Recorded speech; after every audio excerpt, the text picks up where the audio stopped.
Shalom, salam sejahtera buat saudara-saudaraku. Judul renungan kita hari ini, pertolongan dari Roh Kudus. Ayat renungan kita terdapat dalam Kisah Para Rasul 1 ayat 5. Sebab Yohanes membaptis dengan air, tetapi tidak lama lagi kamu akan dibaptis dengan Roh Kudus. Mari kita dengarkan keterangannya.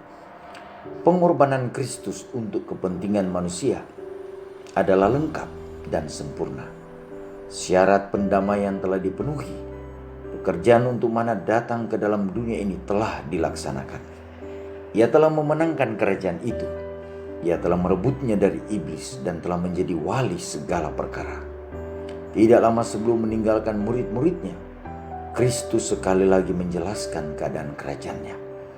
Ia mengingatkan kepada mereka perkara-perkara yang pernah dikatakannya dulu mengenai hal itu.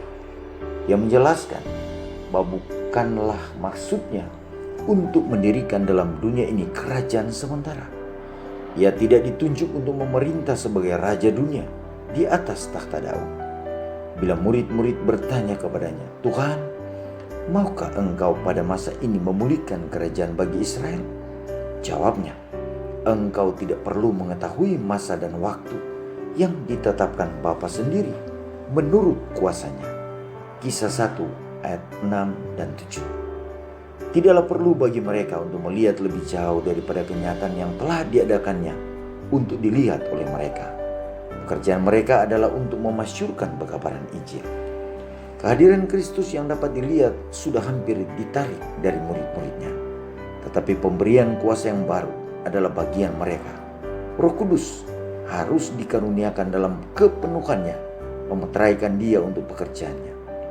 "Dan aku," kata Juru Selamat, "akan mengirim kepadamu apa yang dijanjikan Bapakku. Tetapi kamu harus tinggal di dalam kota ini sampai kamu diperlengkapi dengan kekuasaan dari tempat tinggi." Lukas 24 ayat 49. "Tetapi kamu akan menerima kuasa kalau Roh Kudus turun ke atas kamu. Dan kamu akan menjadi saksiku di Yerusalem dan di seluruh Yudea dan Samaria dan sampai ke ujung bumi." Kisah 1 ayat 8.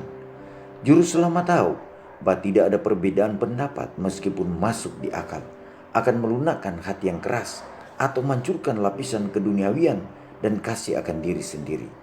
Ia mengetahui bahwa murid-muridnya harus menerima pemberian surga, bahwa Injil akan mengesankan hanya bila itu dimasyurkan oleh hati yang dihangatkan dan bibir yang difasihkan oleh pengetahuan yang hidup tentang Dia yang menjadi jalan, kebenaran, dan kehidupan.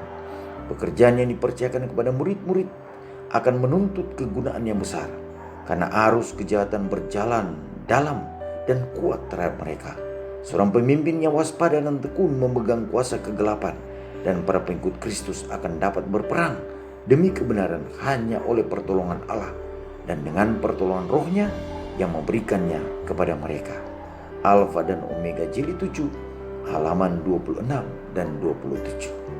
Doa kita hari ini, Tuhan, terima kasih untuk janji-Mu yang luar biasa, yang sedia memberikan kami Roh Kudus-Mu sebagai penolong bagi kami, sebagai pelunak hati bagi siapa yang keras.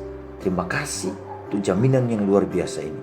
Tolong kami hari ini agar kami boleh bekerja dan atas topangan dari Roh Kudus, sehingga kami boleh mempengaruhi orang dan orang boleh dilembutkan dan mengambil keputusan untuk mengikut Tuhan. Terima kasih untuk penyertaan-Mu Tuhan. Kami persembahkan doa ini hanya di dalam nama Tuhan Yesus, nama yang indah, Tuhan dan Juru Selamat kami. Amin.